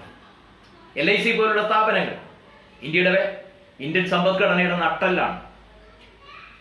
LIC ദേശസാൽക്കരണവുമായി ബന്ധപ്പെട്ടുകൊണ്ട് ഫിറോസ് ഗാന്ധി അന്ന് പാർലമെന്റിൽ നടക്കുന്ന ഒരു ചർച്ചയിൽ അദ്ദേഹം പറയുന്നൊരു കാര്യമുണ്ട്. 100 കണക്കിന് വിദേശ ഇൻഷുറൻസ് കമ്പനികൾ യാതൊരു വിധത്തിലുള്ള ആനുകൂല്യങ്ങളും അർഹതപ്പെട്ടവർക്ക് കൊടുക്കാതെ പണവും കൊണ്ട് മുങ്ങിപ്പോയിരുന്നു. ആ പശ്ചാത്തലത്തിലായിരുന്നു LIC രൂപീകരിക്കുന്നതിന് വേണ്ടിയുള്ള അണിയറ നീക്കങ്ങൾ നടക്കുന്നത്. പാർലമെന്റിൽ നടന്ന ചർച്ചയിൽ അന്ന് ഫിറോസ് ഗാന്ധിയുടെ വളരെ പ്രസിദ്ധമായ ഒരു പ്രസംഗമുണ്ട്. അദ്ദേഹം പറഞ്ഞു, വിശ്വസിച്ച് ഏൽപ്പിച്ച പണം അറിയാതെ കവർന്നെടുക്കുന്നതിനെ കുറിച്ച് 42 മാർഗങ്ങളെ കുറിച്ച് അർത്ഥശാസ്ത്രത്തിൽ ചാണക്യൻ വിശദീകരിക്കുന്നുണ്ട്. ചാണക്യനെ പോലും മറികടക്കുന്ന രൂപത്തിൽ എത്രയോ 100 കണക്കിന് സംവിധാനങ്ങൾ ഉപയോഗിച്ചുകൊണ്ടാണ് ഈ വിദേശ ഇൻഷുറൻസ് കമ്പനികൾ ഇന്ത്യയിലെ ജനങ്ങളെ പറ്റിച്ചു പോയത്. അപ്പൊ അതിനുശേഷം 5 കോടി ആസ്തിയോടുകൂടി ആരംഭിച്ചതാണ് LIC. ഓരോ പഞ്ചവത്സര പദ്ധതിക്കും കോടിക്കണക്കിന് രൂപയാണ് LIC മാത്രം നൽകിക്കൊണ്ടിരിക്കുന്നത്. 7ാം പഞ്ചവത്സര പദ്ധതിക്ക് അത് കൊടുത്തത് 12,967 കോടിയാണ്. 8ാം പഞ്ചവത്സര പദ്ധതിക്ക് അത് കൊടുത്തത് 56,097 കോടിയാണ്. 9ാം പഞ്ചവത്സര പദ്ധതിക്ക് അത് നൽകിയത് 1,30,030,000 കോടിയാണ്. 12ാം പഞ്ചവത്സര പദ്ധതിക്ക് കൊടുത്തത് 10,34,828 കോടിയാണ്. കേന്ദ്ര സർക്കാരിന്റെ സെക്യൂരിറ്റികൾ 10,34,832 കോടിയാണ്. സംസ്ഥാനങ്ങളുടെ സെക്യൂരിറ്റികളിൽ നിക്ഷേപിച്ചത് 8,44,251 കോടിയാണ്. സോഷ്യൽ സെക്യൂരിറ്റികളിൽ അത് നിക്ഷേപിച്ചത് 4,61,232 കോടിയാണ്. അതുപോലെ തന്നെ പാലം, റോഡ്, റെയിൽവേ ഇതിന് 62,650 കോടിയോളമാണ് നിക്ഷേപിച്ചത്. ഈ LICയാണ് അത്യാർത്തിയുടെ പകർച്ചവ്യാധികളെന്ന് അമേരിക്കക്കാർ പോലും വിശേഷിപ്പിച്ചിരുന്ന തകർന്നുകൊണ്ടിരിക്കുന്ന അമേരിക്കയിലെ ഇൻഷുറൻസ് സ്ഥാപനങ്ങൾക്ക് നമ്മുടെ ഈ പൊന്മുട്ടയിടുന്ന താറാവിനെ കൊല്ലാൻ കൊടുക്കുന്നത്. അപ്പോഴും പറയുന്നത് ദേശസ്നേഹത്തെക്കുറിച്ചാണ്. 29 കോടി ആസ്തിയോടുകൂടിയാണ് 5 പൊതുമേഖലാ സ്ഥാപനങ്ങൾ സ്വതന്ത്ര ഇന്ത്യയിൽ കരുപിടിപ്പിക്കുന്നത്. ഇന്ന് ഏതാണ്ട് 345ഓളം പൊതുമേഖലാ സ്ഥാപനങ്ങളുണ്ട്. 10ഓളം മഹാരത്നയുണ്ട്. 14ഓളം നവരത്നകളുണ്ട്. മിനി നവരത്നകൾ 73ഉം 1ഉം പോലുള്ള സ്ഥാപനങ്ങളുണ്ട്. ഈ മഹാരത്നയെയും നവരത്നയെയും അടക്കമുള്ള സ്ഥാപനങ്ങളെ വിറ്റഴിച്ചുകൊണ്ടിരിക്കുകയാണ്. ഇന്ത്യൻ സമ്പദ്ഘടനയുടെ നട്ടെല്ല് ഒടിച്ചുകൊണ്ടിരിക്കുമ്പോഴാണ് ഈ ബഹുരാഷ്ട്ര കുത്തകൾ ഇവരെല്ലാം തന്നെ രാജ്യത്തും വിദേശത്തും കടന്നു വരുന്ന മുഴുവൻ ആളുകളെയും. ഇപ്പൊ നമ്മൾ ഓർക്കുന്നുണ്ടല്ലോ, റാഫേൽ വിമാനം ഇങ്ങോട്ട് കടന്നു വന്നപ്പോൾ അതിന് സംസ്കൃതത്തിൽ സ്വാഗതം മോദി നമ്മുടെ പ്രധാനമന്ത്രി. അദ്ദേഹം പറഞ്ഞു, രാജ്യത്തിന് കാവൽ നിൽക്കുക എന്നുള്ളത് ഏറ്റവും പ്രധാനപ്പെട്ട പുണ്യമായൊരു പ്രവൃത്തിയാണ്. ദേശത്തെ സംരക്ഷിക്കുക എന്നുള്ളതാണ് ഏറ്റവും പ്രധാനപ്പെട്ട പ്രതിജ്ഞ എന്ന് അദ്ദേഹം സംസ്കൃതത്തിൽ സ്വാഗതം മോദി റാഫേൽ വിമാനത്തിന്. നമ്മുടെ രാജ്യത്ത് സാധാരണ രൂപത്തിൽ ബജറ്റ് അവതരിപ്പിക്കുന്നതിന് മുൻപ് CAG റിപ്പോർട്ടുകൾ വരും. ധനകാര്യ ഓഡിറ്റ് റിപ്പോർട്ടുകൾ ബജറ്റിന് മുൻപേ വരും. കഴിഞ്ഞ ബജറ്റിന് മുൻപ് നമ്മുടെ ധനകാര്യ ഓഡിറ്റ് റിപ്പോർട്ട് മേശപ്പുറത്ത് വെച്ചില്ല. പാർലമെന്റിന്റെ ശീതകാല സമ്മേളനത്തിൽ അവതരിപ്പിക്കപ്പെടേണ്ട CAG ഓഡിറ്റ് റിപ്പോർട്ടുകൾ, സേവന മേഖലയെക്കുറിച്ച്, അതുപോലെ തന്നെ കസ്റ്റംസിനെ കുറിച്ച് ഇത്തരത്തിലുള്ള റിപ്പോർട്ടുകളൊന്നും തന്നെ വെച്ചില്ല എന്ന് മാത്രമല്ല, CAG റിപ്പോർട്ടുകളുടെ എണ്ണം കുറഞ്ഞുകൊണ്ടേയിരിക്കുന്നു. 2019 പാർലമെന്റ് തെരഞ്ഞെടുപ്പിന് മുൻപ് റാഫേൽ ഇടപാടിനെ കുറിച്ചും അതേപോലെയുള്ള സേവന മേഖലയെക്കുറിച്ചുമൊക്കെയുള്ള ഓഡിറ്റ് റിപ്പോർട്ട് പാർലമെന്റിന്റെ മേശപ്പുറത്ത് വയ്ക്കാത്തതിൽ പ്രതിഷേധിച്ചുകൊണ്ട് 60ഓളം പ്രധാനപ്പെട്ട മുൻ CAG ഉദ്യോഗസ്ഥന്മാരടക്കമുള്ള ആളുകൾ അന്നത്തെ CAGക്ക് ഒരു കത്തയക്കുകയുണ്ടായി. ഇപ്പോൾ CAG റിപ്പോർട്ടുകളുടെ കണക്കെടുത്ത് പരിശോധിച്ചാൽ 2015-16 188ഓളം CAG റിപ്പോർട്ടുകൾ ഉണ്ടായിരുന്നു. അതിൽ 52 കേന്ദ്രത്തിന്റെയും ബാക്കി സംസ്ഥാനങ്ങളുടേതുമാണ്. 17-18 എത്തിക്കഴിഞ്ഞപ്പോൾ അത് 98 കുറഞ്ഞു. കേന്ദ്രത്തിൻ്റെത് 32. 18-19 കഴിഞ്ഞപ്പോൾ അത് 73 കുറഞ്ഞു. കേന്ദ്രത്തിൻ്റെത് 15 കുറഞ്ഞു. CAG റിപ്പോർട്ടുകളിലൂടെയാണ് 2ാം UPA സർക്കാരിന്റെ അഴിമതി അത് പുറത്തു വരുന്നത്. ആ പുറത്തു വന്നതുമായി ബന്ധപ്പെട്ടുകൊണ്ടാണ് ഡൽഹിയിൽ അരങ്ങേറിയ വലിയ അഴിമതി വിരുദ്ധ പ്രക്ഷോഭവും അണ്ണാ ഹസാരെ പോലുള്ള ആളുകൾ രാംലീല മൈതാനത്ത് നടത്തിയ പ്രക്ഷോഭങ്ങൾ. ആ പ്രക്ഷോഭങ്ങളുടെ തുടർച്ച എന്ന നിലയ്ക്കാണ് മോഡിക്ക് ഇന്ത്യയുടെ പ്രധാനമന്ത്രി പദത്തിൽ എത്താൻ കഴിഞ്ഞത്. ഈ രാജ്യത്ത് നടക്കുന്ന അഴിമതിയോ കൊള്ളയോ അതുമായി ബന്ധപ്പെട്ടുകൊണ്ടുള്ള പ്രശ്നങ്ങളെ കുറിച്ച് രാജ്യത്തെ ജനങ്ങൾക്ക് അറിയാൻ ബാധ്യതയുള്ള CAG റിപ്പോർട്ടുകൾ പോലും പൂർത്തിവെക്കുന്ന ഒരു നടപടിയും ഇപ്പോ കണ്ടുകൊണ്ടിരിക്കുകയാണ്. പാർലമെന്റ് നടപടിക്രമങ്ങൾ എന്ന് പറഞ്ഞാൽ, 1ാം മോഡി സർക്കാരിന്റെ കാലത്ത് 72ഓളം ബില്ലുകൾ പാസാക്കി. പാർലമെന്റ് നടപടിക്രമങ്ങൾ നമ്മുടെ രാജ്യത്ത് നടപ്പാക്കുമ്പോൾ സാധാരണ രൂപത്തിൽ ഭൂരിപക്ഷമുള്ളവർ പാസാക്കുന്ന അല്ലെങ്കിൽ അവതരിപ്പിക്കുന്ന നിയമങ്ങൾ പാസാക്കും. അത് സംസ്ഥാനത്താണെങ്കിലും കേന്ദ്രത്തിലാണെങ്കിലും ശരിയാണ്. 1ാം മോഡി സർക്കാർ 72 ബില്ലുകൾ പാസാക്കി 5 വർഷം കൊണ്ട്. അതിൽ 65 ബില്ലുകളും പാർലമെന്ററി സ്റ്റാൻഡിംഗ് കമ്മിറ്റിയുടെയോ സെലക്ട് കമ്മിറ്റിയുടെയോ സ്കൂട്ടനിക്ക് വിധേയമാകാതെയാണ് നടപ്പാക്കിയത്. പാർലമെന്ററി സ്റ്റാൻഡിംഗ് കമ്മിറ്റിയോ അതുപോലെ സെലക്ട് കമ്മിറ്റിയോ പോലുള്ള എല്ലാ പാർട്ടി അംഗങ്ങളും അടങ്ങുന്ന ഇത്തരം സമിതികളുടെ സ്കൂട്ടനിക്ക് ശേഷം അവരുടെ നിർദ്ദേശങ്ങൾ അംഗീകരിക്കുകയോ തിരസ്കരിക്കുകയോ ചെയ്യാം. പക്ഷേ രാജ്യത്തെ പ്രധാനപ്പെട്ട നിയമങ്ങൾ പാസാക്കുമ്പോഴൊക്കെ എടുക്കുന്ന ഈ നടപടിക്രമങ്ങൾ മോഡി വലിച്ചെറിഞ്ഞിരിക്കുകയാണ്. ഇനി എന്നാണ് CAG എന്ന് പറയുന്ന സ്ഥാനം തന്നെ ആ പ്രസ്ഥാനം തന്നെ അട്ടിമറിക്കുന്നത് നമുക്ക് അറിയാൻ പറ്റില്ല. നമ്മൾ ഇപ്പോഴും കരുതുന്നത്, നമ്മൾ വിശ്വസിക്കുന്നത് അല്ലെങ്കിൽ വിശ്വസിക്കാൻ ആഗ്രഹിക്കുന്നത് ഇന്ത്യ ഒരു ജനാധിപത്യ രാഷ്ട്രം തന്നെയാണ്, അങ്ങനെ തന്നെ നിലനിൽക്കണമെന്നാണ് നമ്മളെല്ലാം ആഗ്രഹിക്കുന്നത്. പക്ഷേ വളരെ ആസൂത്രിതമായ രൂപത്തിൽ ഇന്ത്യ രാജ്യത്ത് നടന്നുകൊണ്ടിരിക്കുന്ന സംഭവങ്ങൾ എന്താണ് എന്ന് കൂടി നാം മനസ്സിലാക്കണം. 2014 മോഡി അധികാരത്തിൽ വന്നു കഴിഞ്ഞപ്പോൾ മോഡിയുടെ കയ്യിൽ മാത്രമായി അധികാരം കേന്ദ്രീകരിക്കപ്പെടുന്ന ഒരു സ്ഥിതി ഉണ്ടായി. മോഡിയുടെ കയ്യിൽ എന്ന് മാത്രം പറഞ്ഞാൽ അല്പം അതിശയോക്തി പകരം 2 ആളുകൾ കൂടി ഉണ്ടായിരുന്നു. മോഡി പ്രധാനമന്ത്രി പാർലമെന്റിനെ തൊട്ട് വണങ്ങിക്കൊണ്ടാണ് അദ്ദേഹം പാർലമെന്റിലേക്ക് കയറുന്നത്. ആ പാർലമെന്റിൽ കയറിയതിനു ശേഷം അദ്ദേഹം ആദ്യം ചെയ്ത ഒരു നിയമവിരുദ്ധ പ്രവർത്തനമായിരുന്നു. അത് രാജ്യത്ത് നിലനിൽക്കുന്ന ടെൽകോം ചെയർമാനായിരുന്ന നൃപേന്ദ്ര മിശ്ര അത്തരം സ്ഥാനങ്ങളിൽ ഇരിക്കുന്ന ആളുകൾ റിട്ടയർ ചെയ്തു കഴിഞ്ഞാൽ മറ്റ് ഗവൺമെന്റ് സ്ഥാപനങ്ങളുടെ ഏതെങ്കിലും സ്ഥാനം വഹിക്കാൻ പാടില്ല എന്ന് പറയുന്ന നിയമത്തെ ഭേദഗതി ചെയ്തുകൊണ്ട് നൃപേന്ദ്ര മിശ്ര എന്ന് പറയുന്ന ഒരു സീനിയർ IAS-കാരനെ തന്റെ പ്രിൻസിപ്പൽ സെക്രട്ടറിയായി വാഴിക്കുകയാണ് ഉണ്ടായത്. ഈ നൃപേന്ദ്ര മിശ്രയ്ക്ക് ഒരു പ്രത്യേകതയുണ്ട്. 1990-ൽ UP കല്യാൺ സിംഗിന്റെ പ്രിൻസിപ്പൽ സെക്രട്ടറി ആയിരുന്നു അദ്ദേഹം. UP പ്രിൻസിപ്പൽ സെക്രട്ടറി ആയിരിക്കുന്ന സമയത്ത് RSSന്റെയും BJPയുടെയും പ്രമുഖ നേതാക്കന്മാർ അദ്ദേഹത്തിനെതിരായി വിമർശനം ഉന്നയിച്ചിരുന്നു. ഇദ്ദേഹം ഒരു CIA ചാരനാണ്, ഇദ്ദേഹത്തെ മാറ്റണം എന്നതായിരുന്നു. കുറെ കഴിഞ്ഞപ്പോൾ അദ്ദേഹത്തിന് ആ സ്ഥാനം ത്യജിക്കേണ്ടി വന്നു. എത്രയോ കാലങ്ങൾക്ക് ശേഷം മോഡി പ്രധാനമന്ത്രിയായി കഴിഞ്ഞപ്പോൾ തന്റെ പ്രിൻസിപ്പൽ സെക്രട്ടറി സ്ഥാനത്തേക്ക് നൃപേന്ദ്ര മിശ്രയെ കൊണ്ടുവരികയാണ് ചെയ്തത്. എത്രയോ സീനിയർ IAS-കാർ, RSSകാരായിട്ടുള്ള IAS-കാർ, എത്രയോ ആളുകൾ അവർക്ക് ഉണ്ടാകുമ്പോഴും ഇദ്ദേഹത്തെ തന്നെ അവിടെ കൊണ്ടുവരികയുണ്ടായി. അത് കഴിഞ്ഞു. 2019 തെരഞ്ഞെടുപ്പ് വന്നപ്പോൾ അദ്ദേഹം പറഞ്ഞത് എല്ലാ അധികാരവും പ്രാദേശിക തലങ്ങളിലേക്ക് കേന്ദ്രീകരിക്കും എന്നാണ്. ഡൽഹിയിൽ കേന്ദ്രീകരിച്ചിരിക്കുന്ന അധികാരത്തെ മുഴുവൻ തന്നെ ജനങ്ങൾക്ക് പകർന്നു കൊടുക്കുന്ന ഒരു ഭരണ സംവിധാനം ഉണ്ടാകും എന്നാണ് പറഞ്ഞത്. അതിനുശേഷം നമ്മൾ എന്താ കാണുന്നത്? എല്ലാ അധികാരവും ചുരുക്കം ചില വ്യക്തികളുടെ കൈകളിലേക്ക് കേന്ദ്രീകരിക്കപ്പെടുന്ന രൂപത്തിൽ ഒരു സമിതിക്ക് രൂപം കൊടുത്തിട്ടുണ്ട്. അതിന്റെ മേധാവിയാണ് അജിത് ഡോവൽ എന്ന് പറയുന്ന ദേശീയ സുരക്ഷാ ഉപദേഷ്ടാവ്. ആരൊക്കെയാണ് ദേശീയ സുരക്ഷാ ഉപദേഷ്ടാവിന്റെ കീഴിലുള്ള ആളുകൾ? 3 സൈനിക മേധാവികൾ, ആഭ്യന്തരം, വിദേശകാര്യം, രാജ്യരക്ഷ വകുപ്പ് സെക്രട്ടറിമാർ, RBI ഗവർണർ, നീതി ആയോഗിന്റെ വൈസ് ചെയർമാൻ, ക്യാബിനറ്റ് സെക്രട്ടറി, ഇങ്ങനെ അടങ്ങുന്ന 16 ഇന്ത്യയുടെ ഭരണ സാരഥ്യത്തിന്റെ ചുക്കാൻ പിടിക്കുന്ന ഏറ്റവും പ്രധാനപ്പെട്ട 16 ഉദ്യോഗസ്ഥന്മാരടങ്ങുന്ന ഒരു തന്ത്രപരമായ സ്ട്രാറ്റജിക്കൽ ഗ്രൂപ്പ് എന്ന് പറയുന്ന ഒരു ഗ്രൂപ്പ് ഉണ്ടാക്കി അതിന്റെ മേധാവിയായിട്ട് അജിത് ഡോവലിനെ നിയമിച്ചു. ദേശീയ സുരക്ഷാ കൗൺസിൽ വിളിക്കാൻ അധികാരപ്പെട്ടത് ക്യാബിനറ്റ് സെക്രട്ടറിയാണ്. ആ ക്യാബിനറ്റ് സെക്രട്ടറി വരെ ഈ റിട്ടയർ ചെയ്ത മുൻ IB മേധാവി അജിത് ഡോവലിന്റെ കീഴിലാണ്. ഈ തന്ത്രപരമായ ഗ്രൂപ്പിന്റെ മേധാവിയോ ആ സംഘടനയോ എടുക്കുന്ന തീരുമാനങ്ങൾ സംസ്ഥാനങ്ങളും അല്ലെങ്കിൽ ആ സമിതിയോ സമിതിയുടെ അധ്യക്ഷനോ നിർദ്ദേശിക്കുന്ന കാര്യങ്ങൾ നടപ്പാക്കാൻ ബാധ്യതയുണ്ട് എന്ന് പറയുന്ന രൂപത്തിലുള്ള നടപടിക്രമങ്ങൾ അരങ്ങേറിക്കൊണ്ടിരിക്കുകയാണ്.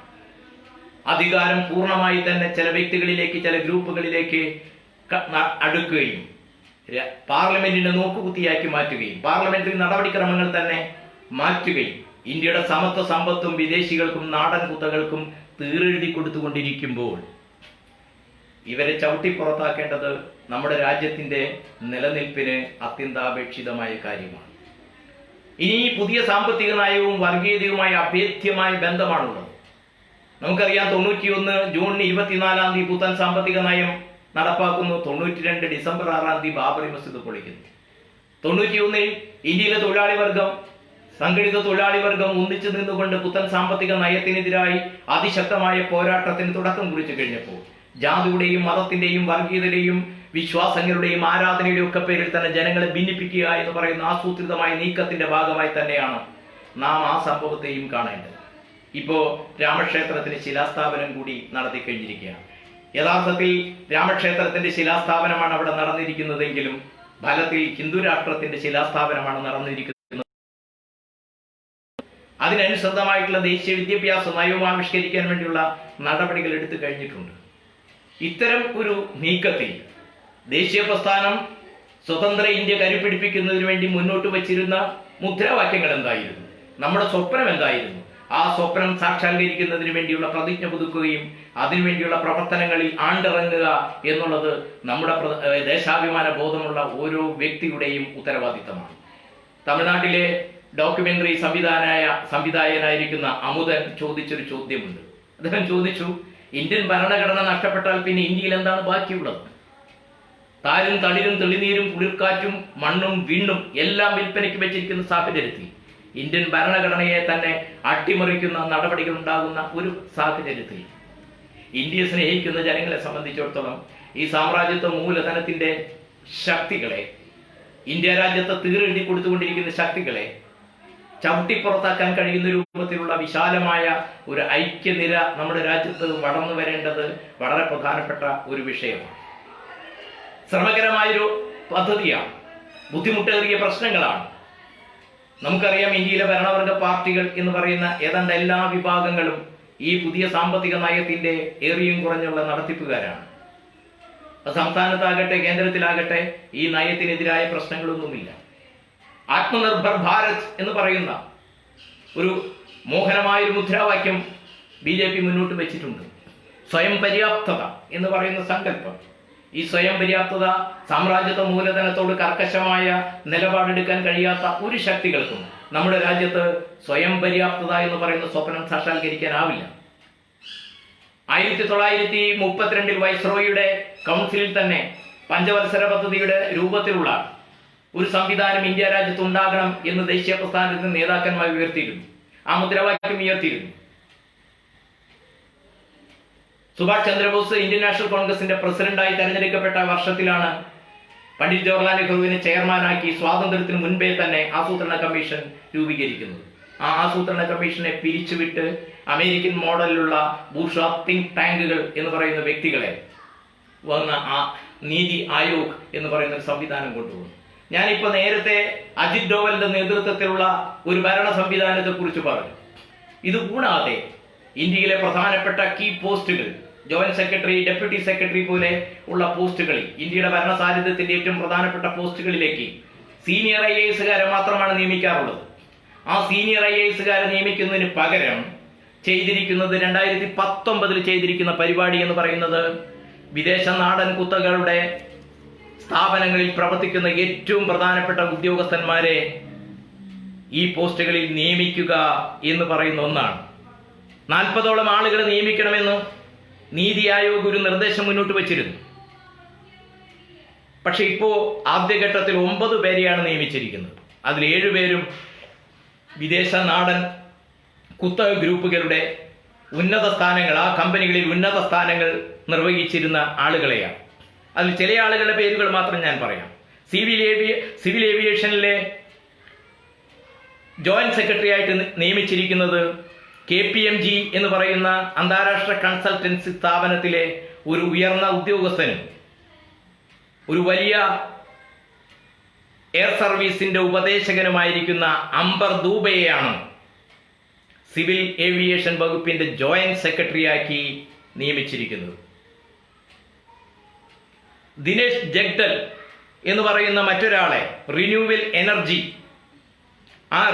എനർജി വകുപ്പിന്റെ ജോയിന്റ് സെക്രട്ടറി ആയിട്ട് നിയമിച്ചിരിക്കുകയാണ്. ഇദ്ദേഹം പനാമ റിന്യൂവൽ എനർജി എന്ന് പറയുന്ന സ്ഥാപനത്തിന്റെ CEO ആണ്. അദ്ദേഹത്തെയാണ് ഈ പോസ്റ്റിലേക്ക് കൊണ്ടുവന്നിരിക്കുന്നത്. കാഗോളി ഘോഷ് എന്ന് പറയുന്ന ഒരു മേഖലയിലെ ജോയിന്റ് സെക്രട്ടറി ആയിട്ടാണ്. കാർഷിക മേഖലയിലെ സ്വകാര്യ സംരംഭകർക്ക് ഉപദേശം കൊടുത്തുകൊണ്ടിരിക്കുന്ന ഒരു വ്യക്തിയാണ് അദ്ദേഹം. ഷിപ്പിംഗ് വകുപ്പിൽ ജോയിന്റ് സെക്രട്ടറിയായി വന്നിരിക്കുന്നത് ഭൂഷൺ കുമാർ എന്ന് പറയുന്ന ഒരാളെയാണ് ആ സ്ഥാനത്തേക്ക് നിയമിച്ചിരിക്കുന്നത്. ദുബായ് ആസ്ഥാനമായി പ്രവർത്തിച്ചിരിക്കുന്ന ഷറഫ് സ്ഥാപനത്തിന്റെ ഡയമണ്ട് ഷിപ്പിംഗ് കമ്പനിയിലെ മാനേജിംഗ് ഡയറക്ടർ ആയിരിക്കുന്ന ഭൂഷൺ കുമാർ എന്ന് പറയുന്ന ഒരാളെയാണ് ജോയിന്റ് സെക്രട്ടറിയായി ഷിപ്പിംഗ് മേഖലയിൽ നിയമിച്ചിരിക്കുന്നത്. അരുൺ ഗോയൽ വാണിജ്യ മേഖലയിലെ ജോയിന്റ് സെക്രട്ടറിയായി നിയമിച്ചിരിക്കുന്ന അരുൺ ഗോയലിനെയാണ്. സിറ്റി ഗ്രൂപ്പ്, അതുപോലെ തന്നെ സീമെൻസ്, ലേമാൻ ബ്രദേഴ്സ് എന്നിങ്ങനെയുള്ള അന്താരാഷ്ട്ര ബഹുരാഷ്ട്ര സ്ഥാപനങ്ങളിൽ പ്രധാനപ്പെട്ട പോസ്റ്റുകൾ വഹിച്ചിരുന്ന അരുൺ ഗോയലിനെയാണ് വാണിജ്യ വകുപ്പിന്റെ ജോയിന്റ് സെക്രട്ടറിയായി നിയമിച്ചിരിക്കുന്നത്. ഇതൊരു തുടക്കമാണ്. ഇപ്പോൾ 9 പേരെ മാത്രമാണ് നിയമിച്ചിരിക്കുന്നത്. അതിൽ 7 പേരും ഇത്തരത്തിൽ ഞാൻ നേരത്തെ പറഞ്ഞതുപോലുള്ള സ്ഥാപനങ്ങളിലാണ് വന്നിരിക്കുന്നത്. നേരിട്ട് തന്നെ മുൻകാലത്ത് ബഹുരാഷ്ട്ര കുത്തകകൾ തങ്ങളുടെ സ്വാധീനം ഉപയോഗിച്ചുകൊണ്ട് നയപരമായ കാര്യങ്ങൾ തീരുമാനിക്കുകയായിരുന്നു പതിവെങ്കിൽ ഇപ്പോൾ നേരിട്ട് ഉത്തരവ് കൊടുക്കാൻ കഴിയുന്ന രൂപത്തിൽ ഉദ്യോഗസ്ഥ സ്ഥാനങ്ങളിൽ തന്നെ ഈ വിഭാഗം ആളുകൾ നിയമിച്ചിരിക്കുന്നു എന്ന് പറയുന്നൊരു കാര്യമുണ്ട്. വലിയ ചർച്ചയൊന്നും നമ്മുടെ മാധ്യമങ്ങളിൽ ഇതുമായി ബന്ധപ്പെട്ടുകൊണ്ട് വന്നില്ല എന്ന് പറയുന്ന ദുഃഖകരമായൊരു കാര്യവും കൂടി നാം മനസ്സിലാക്കണം. എത്രയെത്രയോ നിയമങ്ങൾ പാസാക്കി വെച്ചിരിക്കുകയാണ്. കർഷകരുടെ ഭൂമി പിടിച്ചെടുത്ത് ബഹുരാഷ്ട്ര കുത്തകൾക്ക് വിതരണം ചെയ്യാൻ കഴിയാവുന്ന, കോൺട്രാക്ട് ഫാമിങ്ങിന് കൊടുക്കാൻ കഴിയാവുന്ന രൂപത്തിൽ കർഷകരെ സ്വന്തം മണ്ണിൽ നാട്ടിപ്പായിക്കാൻ ഉതകുന്ന രൂപത്തിലുള്ള നിയമനിർമ്മാണങ്ങൾ നടപ്പാക്കിക്കൊണ്ടിരിക്കുന്നു.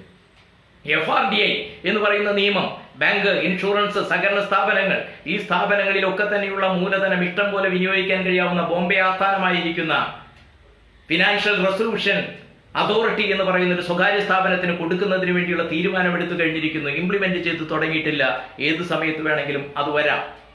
ഇന്ത്യ രാജ്യത്തിന്റെ സമ്പദ്ഘടന, റിസർവ് ബാങ്കിന്റെ അധികാരം പോലും കവർന്നെടുക്കുന്ന രൂപത്തിലുള്ള നയനിർമ്മാണം നടപ്പാക്കി കഴിഞ്ഞിരിക്കുകയാണ്. ഏത് സമയത്തും അത് നമ്മുടെ സമ്പദ്ഘടനയെ പൂർണ്ണമായി പിടിമുറുക്കുന്ന ഒരു പരിപാടി ഉണ്ടാകും. ഇതിനു മുൻപേ നമുക്കറിയാം, റിസർവ് ബാങ്കിന്റെ 40ാം ചട്ടം ഭേദഗതി ചെയ്തിരുന്നു. IMFന്റെ 6ാം ചട്ടത്തിനനുസൃതമായിട്ടാണ് ആ ചട്ടം ഭേദഗതി ചെയ്തത്. ഓരോ വർഷവും ഈ സ്വതന്ത്ര ജനാധിപത്യ പരമാധികാര റിപ്പബ്ലിക്കിന്റെ സാമ്പത്തിക വർഷം ആരംഭിക്കുന്നതിന് മുൻപേ വരവ് ചെലവ് കണക്കുകളുടെ കാര്യങ്ങൾ ഇത്തരം വിഭാഗങ്ങളെ അറിയിച്ചിരിക്കണമെന്ന് പറയുന്ന അങ്ങേയറ്റം ഗുരുതരമായ നടപടികൾ നമ്മുടെ രാജ്യത്ത് നടപ്പാക്കിക്കൊണ്ടിരിക്കുകയാണ്. സാമ്പത്തിക സ്വാതന്ത്ര്യമില്ലാത്ത ഒരു രാജ്യത്തിന് രാഷ്ട്രീയ സ്വാതന്ത്ര്യം എന്ന് പറയുന്നതിൽ അതിനധികകാലം അങ്ങനെ നിലനിൽക്കാൻ പറ്റില്ല. അതുകൊണ്ട് തന്നെ ഇന്ത്യൻ സ്വാതന്ത്ര്യ സമരത്തിൽ പൊലിഞ്ഞുപോയ ജീവിതങ്ങൾ, സ്വന്തം ജീവൻ ബലിയർപ്പിച്ച രക്തസാക്ഷികളോട് നമുക്ക് നീതി പുലർത്താൻ കഴിയണമെങ്കിൽ നമ്മുടെ സമ്പദ്ഘടനയുടെ ബഹുരാഷ്ട്ര കുത്തകരുടെയും ഇത്തരത്തിലുള്ള ശക്തികളുടെയും നീരാളിപ്പിടുത്തത്തിൽ നമ്മുടെ സമ്പദ്ഘടനയെ രക്ഷിക്കേണ്ടതുണ്ട്. ആ സമ്പദ്ഘടനയെ രക്ഷിക്കണമെങ്കിൽ ഇപ്പൊ നെഹ്റുവിനൊരു വെളിപാടുണ്ടായതുമായി ബന്ധപ്പെട്ടല്ല LIC രൂപീകരിക്കുന്നത്. അതിനു കാരണം അന്നത്തെ സാർവദേശീയ സാഹചര്യങ്ങൾ ഉണ്ടായിരുന്നു. 1951 ഇറാനിൽ ഒരു ഇടതുപക്ഷ സർക്കാർ, മൊസാദക് എന്ന് പറയുന്ന അവരുടെ നേതൃത്വത്തിൽ ഒരു ഇടതുപക്ഷ സർക്കാർ അധികാരത്തിൽ വന്നു. പെട്രോളിയം മേഖല ദേശസാൽക്കരിച്ചു. ആ പെട്രോളിയം മേഖല ദേശസാൽക്കരിച്ചു കഴിഞ്ഞപ്പോഴാണ് അമേരിക്കൻ CIA മൊസാദക് സർക്കാരിനെ അട്ടിമറിക്കുകയും ഷായെ തിരിച്ചു കൊണ്ടുവരികയും ചെയ്യുന്നത്. ഇറാനിൽ പിന്നീട് ഇറാന്റെ ചരിത്രം എന്താണെന്ന് നമുക്കറിയാം. അതുപോലെ തന്നെ ബ്രസീലിൽ ഒരു ഭരണാധികാരി ഉണ്ടായിരുന്നു, വഗാസ, ജറൂലിയ വഗാസ. ആ ജറൂലിയ വഗാസ എന്ന് പറയുന്ന ബ്രസീലിന്റെ പ്രസിഡന്റ് ഒരു ഏകാധിപതിയായിരുന്നു. പക്ഷേ പിന്നീട് അദ്ദേഹം ജനാധിപത്യപരമായി തെരഞ്ഞെടുക്കപ്പെടുകയും ബ്രസീലിലെ എണ്ണ കമ്പനികളും അതുമായി ബന്ധപ്പെട്ടുകൊണ്ടുള്ള അമേരിക്ക അടക്കമുള്ള രാജ്യങ്ങളുടെ ചൂഷണം തടയുന്നതിന് വേണ്ടി ചില നടപടികൾ എടുത്തു കഴിഞ്ഞപ്പോൾ അദ്ദേഹം ഒരു വലിയ ആത്മഹത്യാ കുറിപ്പെഴുതി വെച്ചുകൊണ്ട് ആത്മഹത്യ ചെയ്യുകയാണ് ഉണ്ടായത്.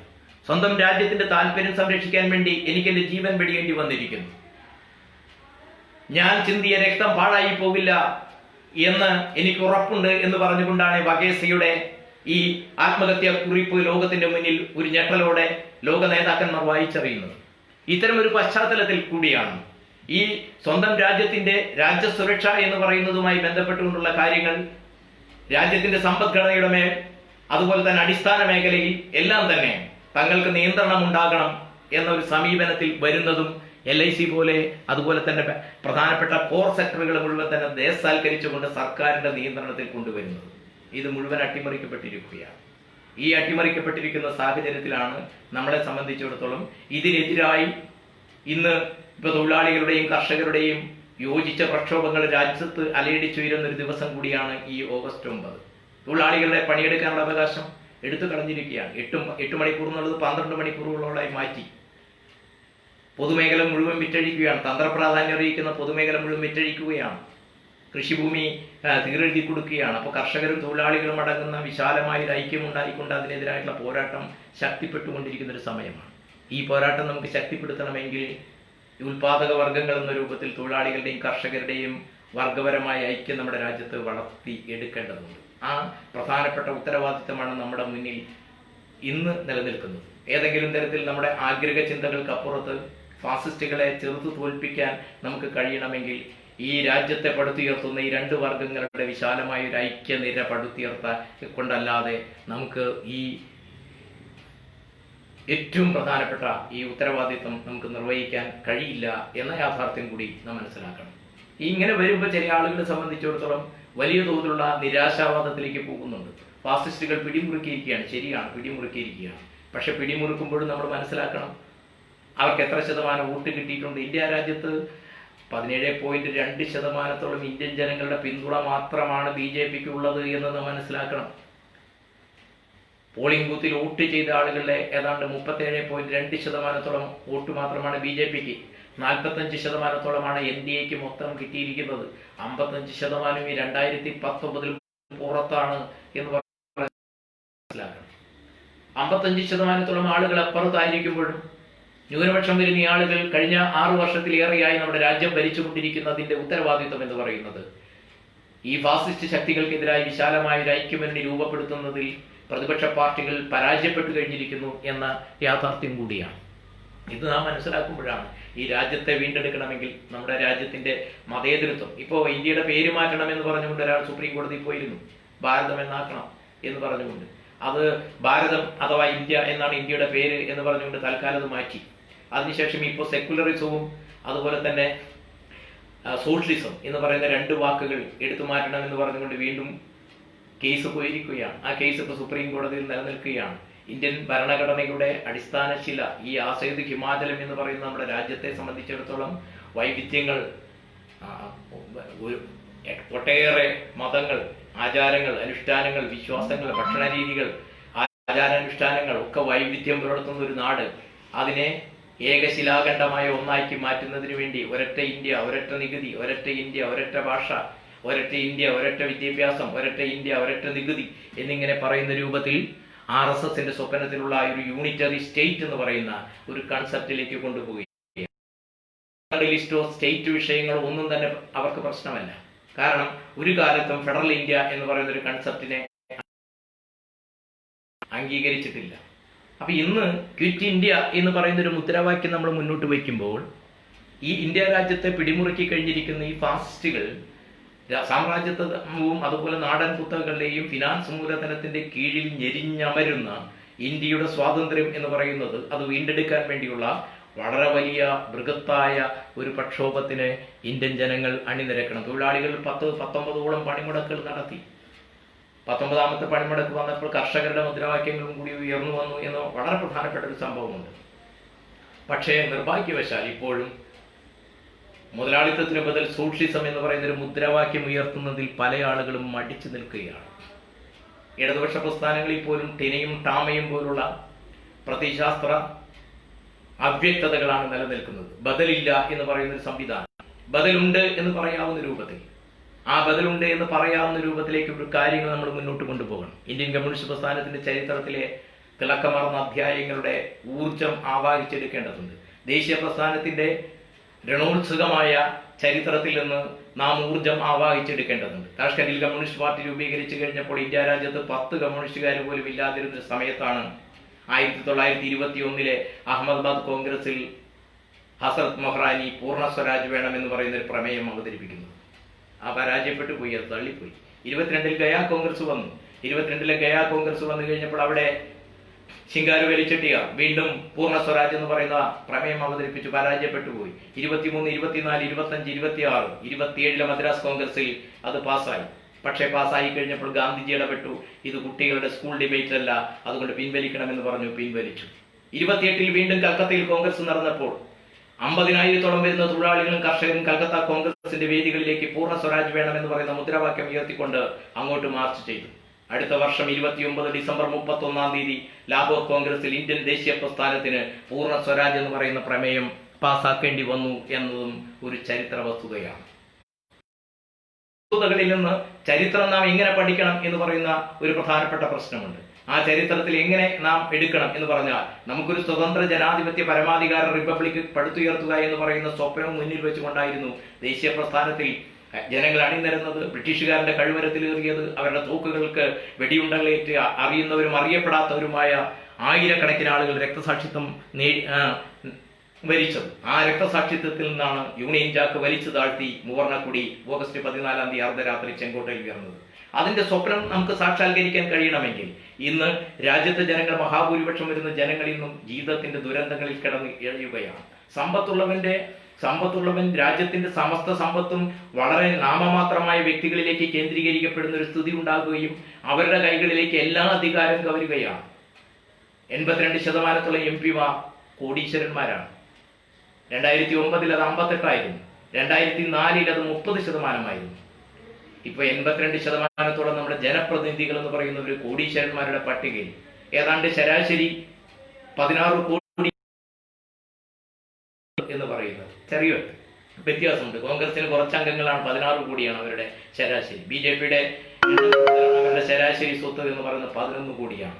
ഈ 82% ശതകോടി ഭരണഘടനയുടെ പ്രധാനപ്പെട്ട മൂലക്കല്ലുകളെല്ലാം, നീതിന്യായ വ്യവസ്ഥ എല്ലാം അട്ടിമറിക്കപ്പെടുകയാണ്. ഭരണകൂടം ഭരണഘടനയെ സംരക്ഷിക്കാൻ ബാധ്യതയുള്ള നീതിന്യായ വ്യവസ്ഥ തന്നെ കോൺസ്റ്റിറ്റ്യൂഷൻ മൊറാലിറ്റിക്ക് പകരം മതധാർമ്മികതയെ പുണരുന്ന കാഴ്ചയാണ്, ദുഃഖകരമായ കാഴ്ചയാണ് നമ്മൾ ഈ അടുത്ത കാലത്തൊക്കെ കണ്ടുകൊണ്ടിരിക്കുന്നത്. അതിൽ ചിലതിനെ ചോദ്യം ചെയ്യുന്നതിനാണ് പ്രശാന്ത് ഭൂഷണെ പോലുള്ള ആളുകളെ ഇപ്പോൾ കോർട്ടലക്ഷ്യത്തിന് കേസ് കൊടുത്തുകൊണ്ടിരിക്കുന്നത്. നമ്മുടെ സുപ്രീം കോടതിയുടെ മുൻപിൽ എഴുതി വച്ചിരിക്കുന്നൊരു ലാറ്റിൻ വാക്കുണ്ട്, ജസ്റ്റിഷ്യ കൊയലം എന്നാണ്. ആ വാക്കിന്റെ അർത്ഥം ആകാശം ഇടിഞ്ഞു വീണാലും നീതി നടപ്പാക്കപ്പെടട്ടെ എന്നാണ്.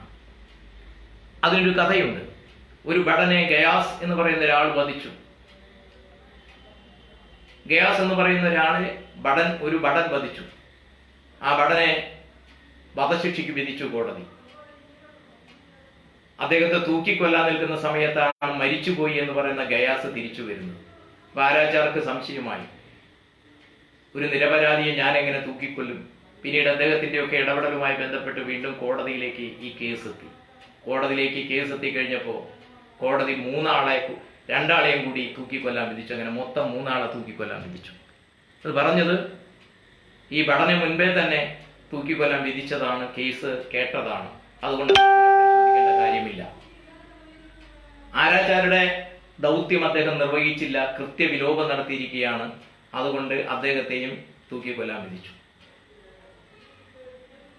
ഈ ഗയാസ് എന്ന് പറയുന്ന ഒരാള് ഈ 2 നിരപരാധികളുടെ മരണത്തിന് ഉത്തരവാദിയാണ്. അദ്ദേഹത്തെയും വധശിക്ഷയ്ക്ക് വിധിച്ചു. ഈ കഥ ഡെന്നിക്സൺ പ്രഭു എന്തുകൊണ്ടാണ് നമ്മുടെ കോടതിയുടെ നിലവിൽ ജസ്റ്റിഷ്യ റുവത് കൊയിലം എന്ന് പറയുന്ന ഈ ലാറ്റിൻ വാക്ക്, ആകാശം ഇടിഞ്ഞു വീണാലും നീതി നടപ്പാക്കപ്പെടട്ടെ എന്ന് പറയുന്ന വാക്യം വരുന്നതിന്റെ ഈ ചരിത്രം അദ്ദേഹം വിശദീകരിച്ചത് ഇങ്ങനെയാണ്.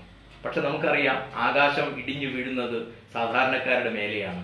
അവന് നീതി നിഷേധിക്കപ്പെടുന്ന ഒന്നാണ്. അത് രാമക്ഷേത്രത്തിന്റെ വിധിയിലായാലും എല്ലാത്തിലും നമ്മൾ കണ്ടുകൊണ്ടിരിക്കുന്ന ഒരു പൊതുസ്ഥിതി ഉണ്ടാവുകയാണ്. അപ്പോൾ ബഹുരാഷ്ട്ര കുത്തകളെ ഇന്ത്യയിൽ നാട്ടിപ്പായിക്കുക എന്ന് മാത്രമല്ല, അതിലപ്പുറത്ത് നമ്മുടെ രാജ്യത്ത് ഇതിനെതിരായി വളർന്നു വരുന്ന ബഹുജന പ്രക്ഷോഭങ്ങളെ ജാതിയുടെയും മതത്തിന്റെയും അടിസ്ഥാനത്തിൽ വേർതിരിക്കാൻ കഴിയുന്ന രൂപത്തിൽ പരസ്പരം ഭിന്നിപ്പിക്കാൻ വേണ്ടി എടുത്തുപയോഗിക്കുന്ന ഏറ്റവും പ്രധാനപ്പെട്ട ഒന്നാണ് വർഗീയത, മതം, വിശ്വാസം, ആചാരം, അനുഷ്ഠാനം. അതിന്റെ ഭാഗമായി വർഗീയ കലാപങ്ങളുടെ പരമ്പരകൾ നമ്മുടെ രാജ്യത്ത് അരങ്ങേറുകയാണ്. ഹിന്ദു, മുസൽമാൻ, അപരൻ, നീ, ഞാൻ എന്ന് പറയുന്ന രൂപത്തിൽ ഉള്ള തരംതിരിവുകൾ ഉണ്ടായി. കോടിക്കണക്കിന് വരുന്ന മനുഷ്യരെ തന്നെ അപരന്മാരായി സൃഷ്ടിക്കുന്ന രൂപത്തിൽ, പൗരത്വമില്ലാത്തവരായി സൃഷ്ടിക്കുന്ന രൂപത്തിലുള്ള നടപടികളും ഇങ്ങനെ അരങ്ങേറുകയാണ്. അപ്പൊ ഇന്ന് ദേശാഭിമാനി ശക്തികളുടെ മുന്നിലുള്ള ഏറ്റവും പ്രധാനപ്പെട്ട ഉത്തരവാദിത്വം എന്ന് പറയുന്നത് ഈ നമ്മുടെ രാജ്യത്തെ വീണ്ടെടുക്കുക എന്നുള്ളതാണ്.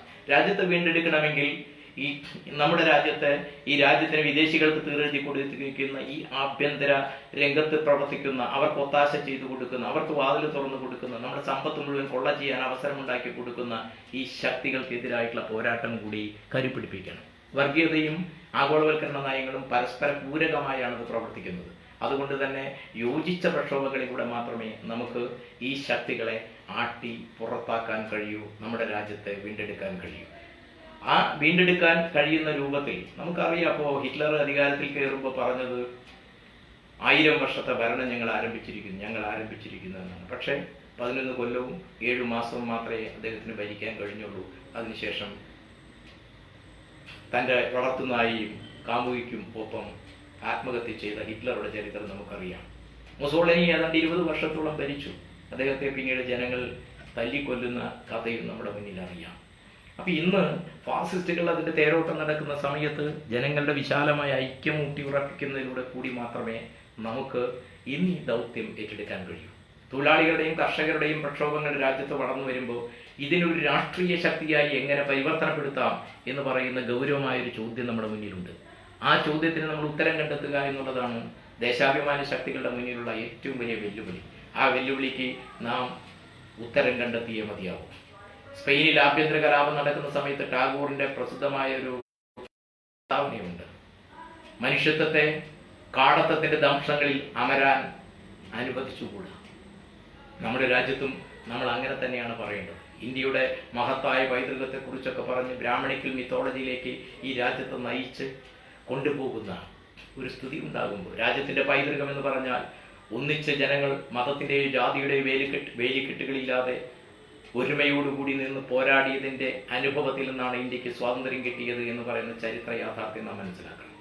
ജനങ്ങളെ ഭിന്നിപ്പിച്ച് ബ്രിട്ടീഷുകാർക്കൊപ്പം പാദസേവ ചെയ്ത് നിന്നിരുന്ന ആളുകൾ അവരിന്ന് ഭരണാധികാരികളായി മാറുമ്പോൾ രാജ്യത്തിന്റെ സ്വാതന്ത്ര്യത്തെ പണയപ്പെടുത്തുകയാണ്. അവർ പറയുന്ന സ്വദേശി എന്ന് പറയുന്ന മുദ്രാവാക്യം ഒക്കെ തന്നെ തട്ടിപ്പാണെന്ന് അവർ തന്നെ തെളിയിച്ചു കഴിഞ്ഞിട്ടുണ്ട്. വാജ്പേയി സർക്കാർ അധികാരത്തിൽ വരുന്നതിന് തൊട്ടു മുൻപ് RSSന്റെ നേതൃത്വത്തിലുള്ള സ്വദേശി ജാഗരൺ മഞ്ച് ഇന്ത്യ രാജ്യത്ത് മുഴുവൻ തന്നെ സ്വദേശി ഉൽപ്പന്നങ്ങൾ ഉപയോഗിക്കണം എന്ന് പറഞ്ഞുകൊണ്ട് വലിയ ക്യാമ്പയിനുകൾ നടത്തിയിരുന്നു. അവരുള്ള സ്ഥലങ്ങളിലൊക്കെ തെരുവുകളിൽ ഏതൊക്കെ സ്വദേശി ഉൽപ്പന്നങ്ങൾ നാം വാങ്ങണം എന്ന് പറഞ്ഞുകൊണ്ട് ബോർഡുകൾ വെച്ചിരുന്നു.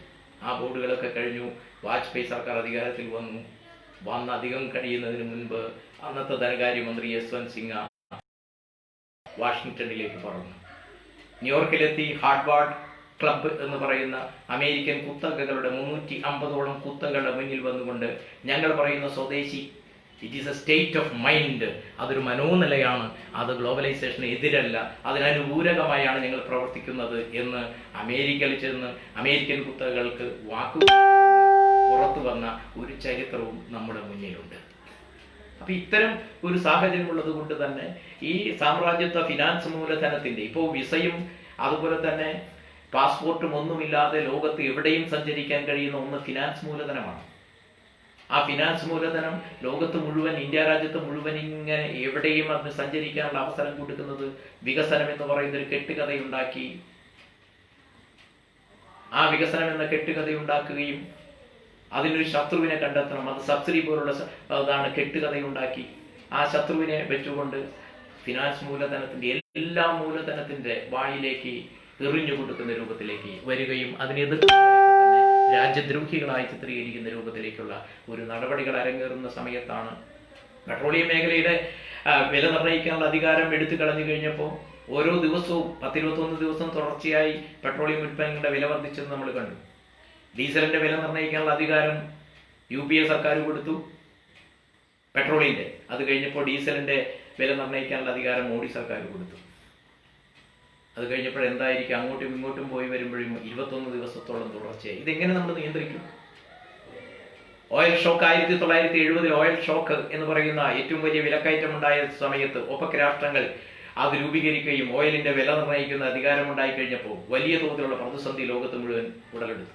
ആ സമയത്ത് ഇന്ത്യ രാജ്യത്ത് Krishnaswamy commission oil pool fund എന്ന് പറയുന്ന ഒന്ന് രൂപീകരിക്കണമെന്നും ആ APM അഡ്മിനിസ്ട്രേറ്റീവ് പ്രൈസ് മെക്കാനിസം എന്ന് പറയുന്ന സംവിധാനം, ആ സംവിധാനത്തിലൂടെ പെട്രോളിന്റെ വില അന്താരാഷ്ട്ര മാർക്കറ്റിൽ കൂടുമ്പോൾ അത് ഇന്ത്യയിൽ ആഭ്യന്തര മാർക്കറ്റിൽ കൂടാതിരിക്കാനും കുറയുമ്പോൾ അത് കുറയ്ക്കാനും കഴിയുന്ന രൂപത്തിലുള്ള ഒരു സംവിധാനം കൊണ്ടുവന്നിരുന്നു.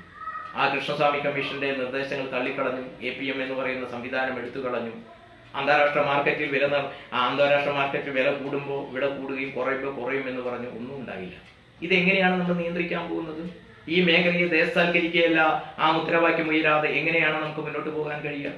റിസർവ് ബാങ്കിന്റെ അധികാരങ്ങളൊക്കെ തന്നെ കവർന്നു നിർത്തുകയും അതിനെ ഒരു ഭാഗത്തേക്ക് മെരുക്കിക്കൊണ്ടിരിക്കുകയും ചെയ്യുന്ന ഒരു സമയത്ത് ഇന്ത്യൻ ധനമേഖലയുടെ നിയന്ത്രണം, അതിന്റെ കുത്തകാവകാശം രാജ്യം ഭരിക്കുന്ന ആരുമാകട്ടെ, കേന്ദ്രം ഭരിക്കുന്ന ശക്തികളുടെ കയ്യിൽ സമ്പദ് മേഖലയുടെ നിയന്ത്രണമില്ലെങ്കിൽ എങ്ങനെയാണ് ഒരു രാജ്യത്തിന്റെ സ്വാതന്ത്ര്യം അതിന് പുഷ്കലമായി അതിന് മുന്നോട്ട് പോകാൻ കഴിയുക? സാധ്യമല്ല എന്ന് നമുക്കറിയാം. അതുകൊണ്ട് ധനമേഖലയുടെ നിയന്ത്രണം നമ്മുടെ രാജ്യത്തേക്ക് കൊണ്ടുവരേണ്ടതുണ്ട്.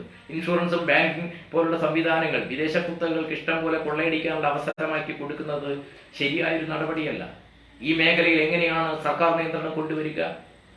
അത് നടപ്പാക്കാതെ നമുക്ക് എങ്ങനെയാണ് ഇത്തരത്തിലുള്ള ഒരു മുദ്രാവാക്യം ഉയർത്താതെ എങ്ങനെയാണ് നമുക്ക് മുന്നോട്ട് പോകാൻ കഴിയുക?